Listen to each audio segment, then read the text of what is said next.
Είμαι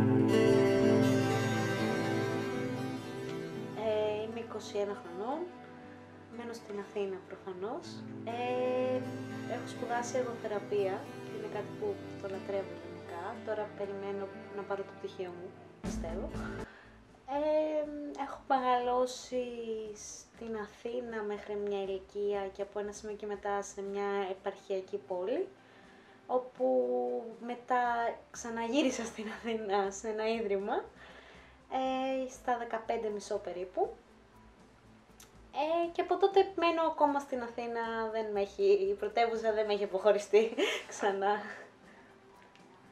Θες τώρα να ξεκινήσεις από την ιστορία σου, από εκεί που ξεκινάς να καταλαβαίνεις ότι βιώνεις.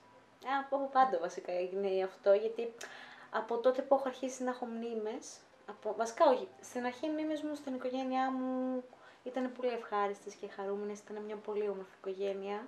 Σε παρένθεση σε αυτό είμαι και τρίδημη, οπότε ποτέ δεν ένιωσα μοναξιά ή πάντα είχα έναν φίλο τέλος πάντων μαζί μου, τα αδέρφια μου.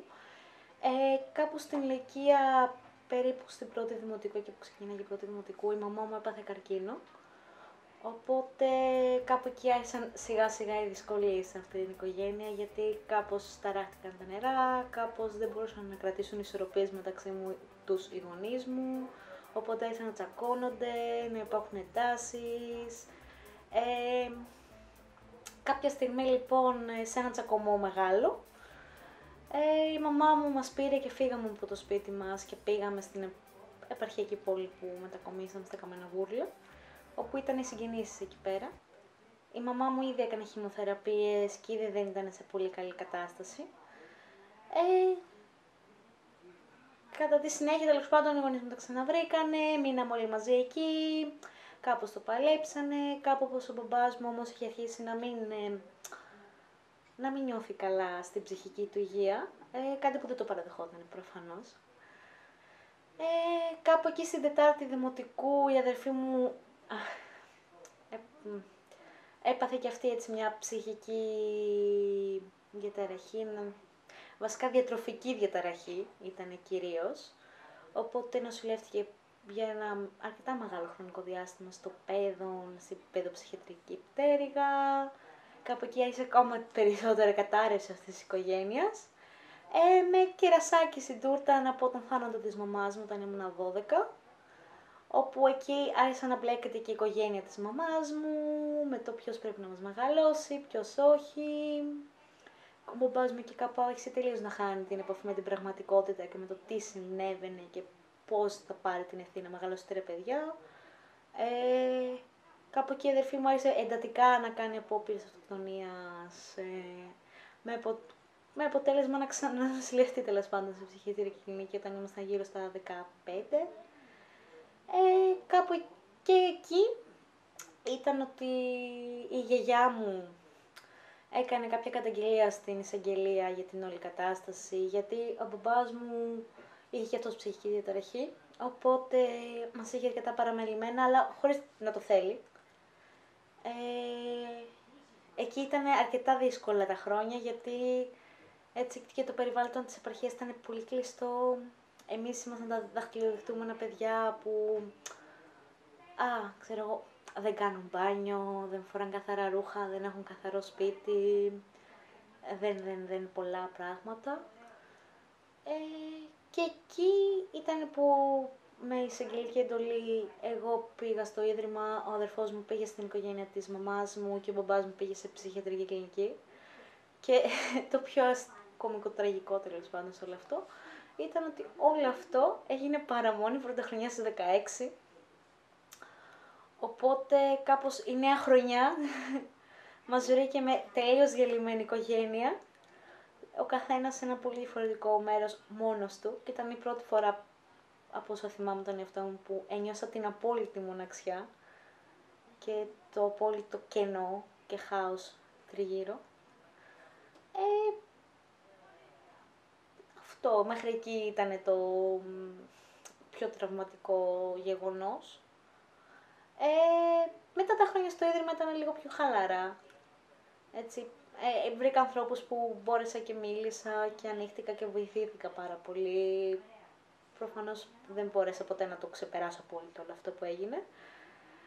Και μετά γύρω στα 17 μου ήρθε και ο θάνατος της αδερφής μου, που και αυτός ήταν έτσι ένα βαρύ χτύπημα για την οικογένεια.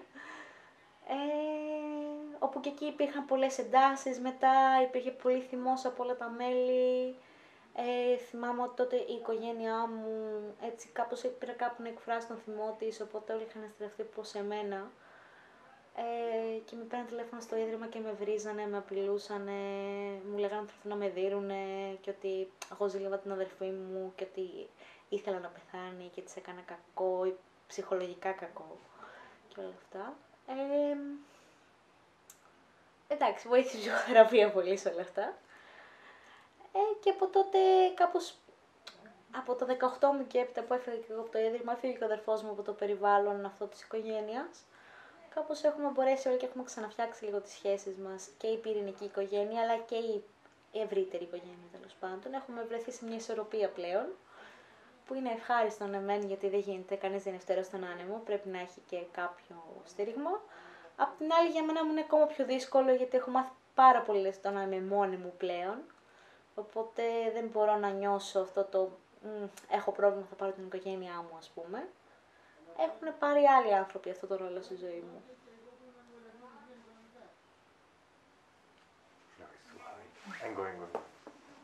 Συγγνώμη. Συνεχίζουμε από εκεί αφήσαμε, είμαστε. Για την οικογένεια. Ναι, ότι κάνετε τις ισορροπίες σας. Ναι, βέβαια εντάξει, τα χρόνια στο ίδρυμα ήταν ναι μεν καλά, γιατί βρέθηκαν άνθρωποι τριγύρω μου από ένα σημείο και μετά με τα κορίτσια ήμασταν πλέον αδερφές, δεν ήμασταν φίλες.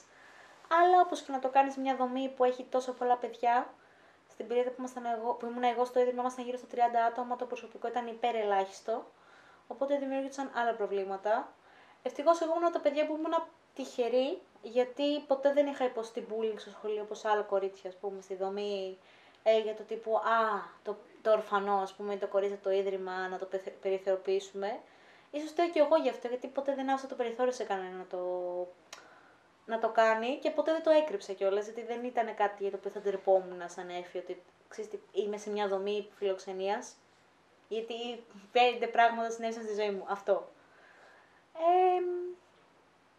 Εντάξει, και μέσα στο ίδρυμα, όπως σε όλες τις δομές, είτε να κάνουμε παιδιά, είτε με οποιονδήποτε, υπήρχαν υπάλληλοι οι οποίοι ήταν καλοί, υπήρχαν υπάλληλοι οι οποίοι δεν ήταν καλοί και υπήρχαν και πάλι που ενώ ήταν καλοί δεν κάνουν για τα πόστα που είχαν, ας πούμε. Έτυχε και εγώ να έχουμε και εμείς έναν τέτοιο υπάλληλο, τέλος πάντων, ο οποίος έτσι γενικά μας άφησε διάφορα τραύματα κατά τη διάρκεια μετά. Βοήθησε κιόλας, εμένα ας πούμε, με βοήθησε πάρα πολύ σε κάποια πράγματα. Απ' την άλλη μου δημιούργησε άλλα τραύματα, τα οποία έλυσα μεγαλώνοντας και φεύγοντας από το τοξικό κύκλο που μου είχε φτιάξει. Και το κυριότερο πρόβλημα που είχα εγώ στο ίδρυμα είναι ότι δεν μας αντιμετωπίζαν σαν παιδιά 16-17 χρονών, ας πούμε.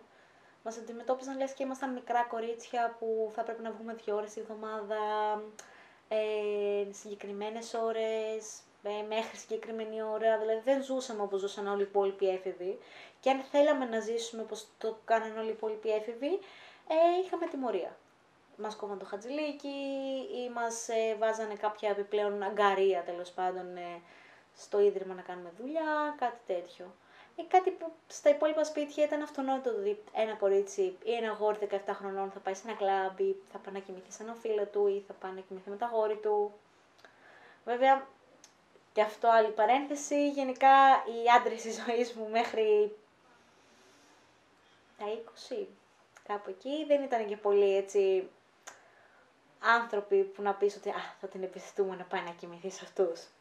Ήταν όλοι κάπως τοξικοί, καταστροφική γενικά και μου πήρε αρκετά χρόνια ψυχοθεραπείας για να καταλάβω ότι υπήρχε ένα μοτίβο σε σχέση με τους άντρες που επέλεγα στη ζωή μου και με το πόσο αυτοκαταστροφικό ήταν για μένα όλο αυτό, αλλά ταυτόχρονα οικείο λόγω της όλης κακοποίησης και της όλης καταστροφής της ζωής μου. Ήταν αυτό που νιώθα save, ότι θα πάω σε έναν άνθρωπο που δεν με αγαπάει να με πονέσει, γιατί μόνο έτσι νιώθω καλά, μόνο έτσι ξέρω να νιώθω. Άρα, πονάμε γιατί αυτό ξέρουμε να κάνουμε. Και πλέον έχω φτάσει σε ένα σημείο, πιστεύω αρκετά καλό, να το έχω αποβάλει σε ένα μεγάλο βαθμό όλο αυτό. Αυτά, δεν ξέρω.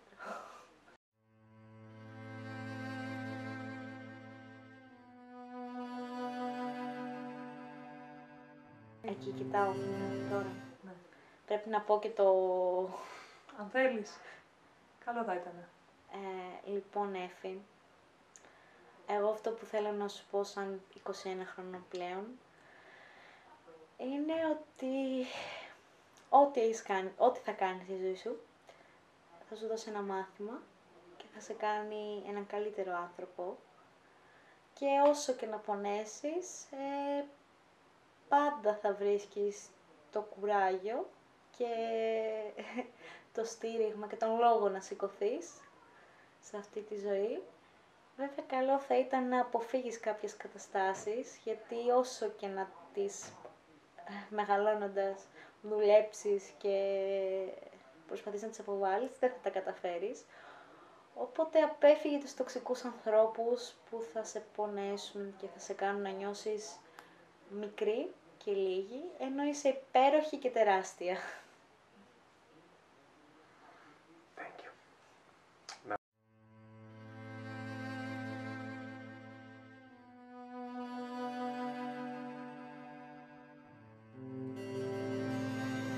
Στον κόσμο ήθελα να πω λοιπόν ότι αγαπήστε τους ανθρώπους όπως και αν είναι, ό,τι σεξουαλικότητα και να έχουν, ό,τι χρώμα και να έχουν, όποια εθνικότητα και να έχουν, και μην κρίνετε, μην απομονώνετε και μην στιγματίζετε ανθρώπους ή ζώα αντίστοιχα, γιατί έχουν μια αναπηρία, γιατί είναι διαφορετικοί από εσάς.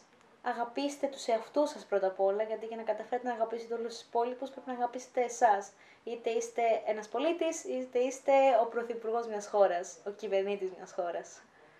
Αγαπήστε αυτό που είστε και αγαπήστε και τον λαό σας, αν είστε έτσι ανώτεροι. Εσείς, κοινωνικά όχι, ανώτεροι πολιτικά τέλος πάντων.